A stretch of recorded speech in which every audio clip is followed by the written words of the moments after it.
সবাই। শ্রী শ্রী বাবামণির সঙ্গে train journey করাও এক অসাধারণ আনন্দের ব্যাপার। আমি যখন স্কুলে পড়ি সম্ভবত 9-10-এ, তখন কার একটা ঘটনা বলে ফেলি এখন। ধানবাদ থেকে বেনারস যাওয়ার ট্রেন ধরে প্রচন্ড ভিড়, ওঠা যাবে না।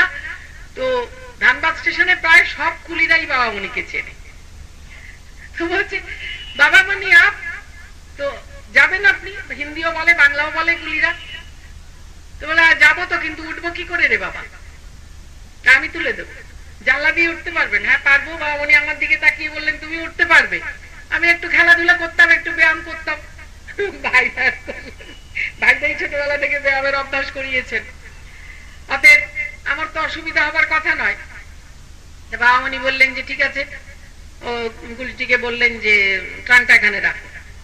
তখন ছেলে মানুষ, বাবামণির ট্রাঙ্কটার উপর পা দেওয়া যায় না, দেওয়া উচিত না, এইসব বুদ্ধি তখন হয়নি। এখন বলতেও অস্বস্তি বোধ করছি, কিন্তু সত্য ঘটনাটা বলতে গেলে তো বলতে হবে। অজ্ঞাত অপরাধ, ওটা না জেনে অপরাধ করেছি আর কি। আমি ট্রাঙ্কটার উপর পা দিয়ে জানলায় তো শিখ নেই, থার্ড ক্লাস। বাবামণি সর্বদা থার্ড ক্লাসে জার্নি করতেন। বলতেন পয়সা নষ্ট করো না, টাকাটা দিয়ে কারোর উপকার হবে, কারোর ওষুধ কেনা হবে, কারোর কাপড় কেনা হবে, কারোর বই খাতা কেনা হবে। কেন ফার্স্ট ক্লাসের টিকিট কাটবে কেন? আমি থার্ড ক্লাসে জার্নি করব, সর্বদাই থার্ড ক্লাসে জার্নি করতেন। তো জানলা দিয়ে ঢুকে গেলাম। আমি ঢুকে যেতেই কুলিটি তিনি ট্রাঙ্কটা তুলে আমার হাতে দিয়ে দিলেন। আমি ট্রাঙ্কটাকে টেনে নিলাম ভেতরে তিল ধারণের জায়গা নেই, কোনো প্রকারে ট্রাঙ্কটা বিছানো হলো। আমার মনে একটু ক্ষীণ আশা যে বসার তো জায়গা পাওয়া যাবে না, ট্রাঙ্কটার উপরে বসা যাবে।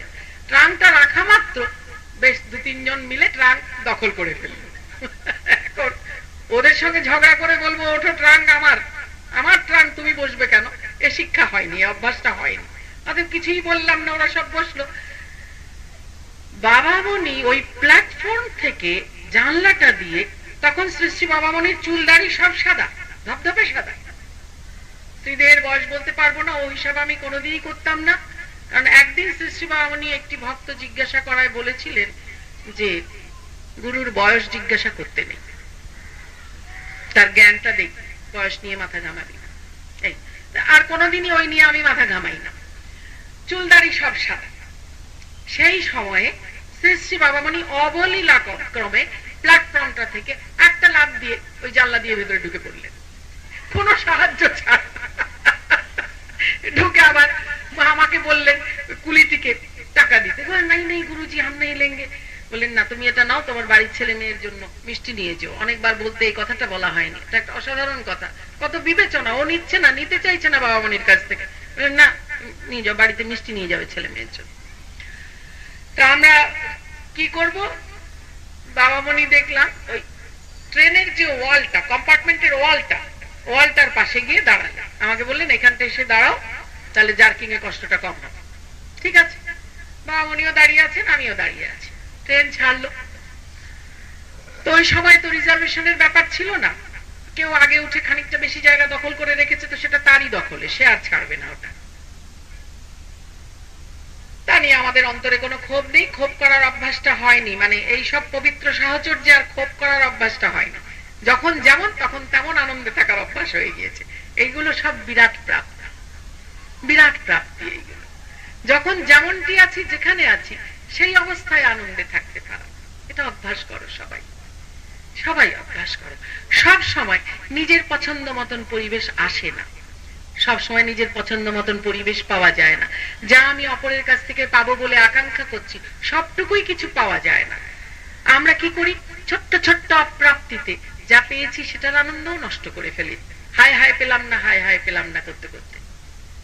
না, যে অবস্থায় আছো সে অবস্থাতেই আনন্দে থাকতে চেষ্টা করো। মশা কামড়াচ্ছে, এখন মশার কামড়ের মধ্যেই আনন্দে থাকতে চেষ্টা করো।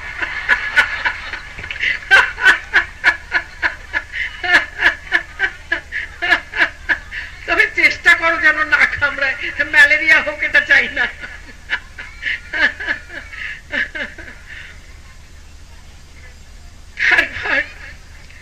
দাঁড়িয়ে আছে, ট্রেন চলছে। হঠাৎ একটা ঝগড়া বেঁধে গেছে কম্পার্টমেন্টের মাঝামাঝি জায়গায়, এই এতটা দূরত্বে, বেশ খানিকটা দূরত্বে একটা ঝগড়া বেঁধে গেছে। তাকিয়ে দেখি ঝগড়াটা একজন বৃদ্ধ ব্যক্তি আর একটি যুবক ছেলের মধ্যে। একটি পাঞ্জাবি শিখ যুবক ছেলে, বয়স কত হবে, এরকমই 28-29 হবে, মানে শক্ত সবল, লম্বা চওড়া, বেশ ওরা তো এমনি শক্ত সবল দেহের অধিকারী, যা সম্পূর্ণ জাতিগত ভাবে। একজন বৃদ্ধ মানুষ, কি নিয়ে ঝগড়া লেগেছে জানি না, ঝগড়াটা বেশ পাকিয়ে উঠেছে। এখন ঝগড়াটা হচ্ছে, আমি ওইদিকেই তাকিয়ে আছি, আমি ভাবছি ব্যাপারটা কি হবে। হঠাৎ দেখি পাঞ্জাবি ছেলেটি একটা এত বড় একটা লাঠি, এরকম গোল একটা রোলারের মতো একটা লাঠি বের করেছে ভদ্রলোককে মারবে বলে। আমি মনে চিন্তা করছি, সর্বনাশ, বুড়ো ভদ্রলোকটিকে মারলে কি যে হবে, কি যে করা যায়, কি যে করা যায় ভাবতে ভাবতেই আমার পাশ থেকে বিদ্যুৎ ঝিলিকের মতন একটা দেখতে পেলাম। সে তো বস্ত্র সৃষ্টি বাবামণির, হাফাতার সাদা পাঞ্জাবি, টুকরো সাদা ধুতি, বিদ্যুৎ ঝিলিকা। মানে এইখানে এত ভিড়, অনেকে বসে আছে, তার ওপর দিয়ে একটা লাফ দিয়ে সিংহের মতন ওখানে পৌঁছে গেছে। সিংহ ছাড়া আর কি বলবো, এখান থেকে অতখানি লাফ দিয়ে যাওয়া। এবং শ্রীদেহের ওই বয়সে, যখন চুলদারিগুলি সব সাদা, তো ওইখানটায় গিয়েই ওর হাত থেকে লাঠিটা এইভাবে নিয়ে ছুঁড়ে জানলা দিয়ে বাইরে ফেলে দিলেন। একবারে ফ্র্যাকশন অফ এ সেকেন্ডের মধ্যে ছুঁড়ে ফেলে দিলেন লাঠিটা ওর হাত থেকে। অত শক্ত সবল ছেলেটা লাঠিটা নিয়ে এইভাবে ছুঁড়ে ফেলে দিলেন। দেবার পর क्या बात, ও একটু গর্জে উঠলো। তো বাবামণি বললেন, क्या बात, लड़ने का मन है तो इस बूढ़े कमजोर आदमी से क्यों लड़ोगे बेटा, आओ मुझसे लड़ो।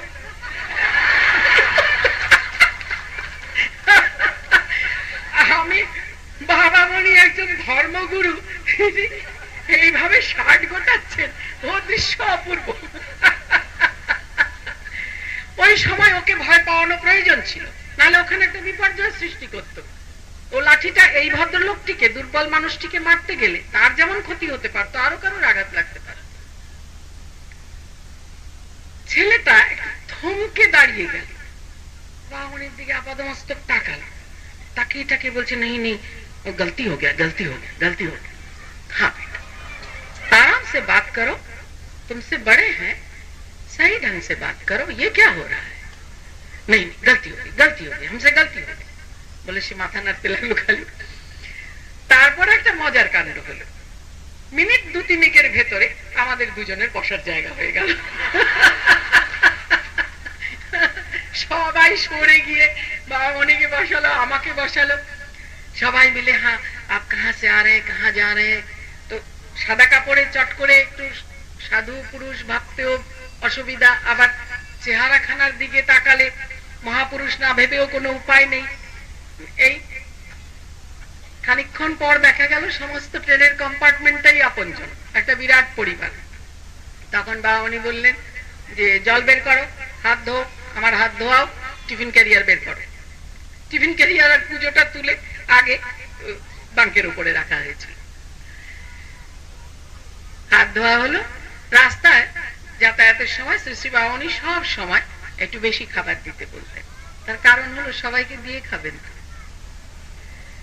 8খানা লুচি হয়তো নিজে খাবেন, আর সবাইকে দেবেন 8খানা বা 1খানা করে, কম্পার্টমেন্টে যতজন আছে। পোস্ট কার্ড লিখে দিতেন, আমি অমুক অমুক ট্রেনে যাচ্ছি, অমুক স্টেশনে ট্রেন থামবে, লিখে দিতেন। স্টেশনে স্টেশনে ভক্তরা আসতেন, সবাই সবাই জানেন বাবামণি সবাইকে দিতে ভালোবাসেন। সবাই যে যার পছন্দ মতন ফল মিষ্টি ইত্যাদি সব নিয়ে আসতেন, আর এই ট্রেনময় বিতরণ হতো।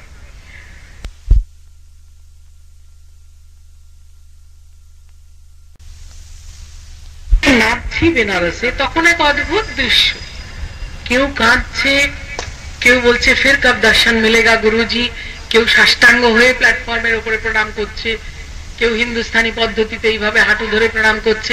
মানে বাবামণিকে ছেড়ে দিতে সবার কষ্ট হচ্ছে, ছেড়ে যেতে সবার কষ্ট হচ্ছে। ওইটুকু সময়ের মধ্যে বাবামণি সবাইকে আপন করে নিয়েছে।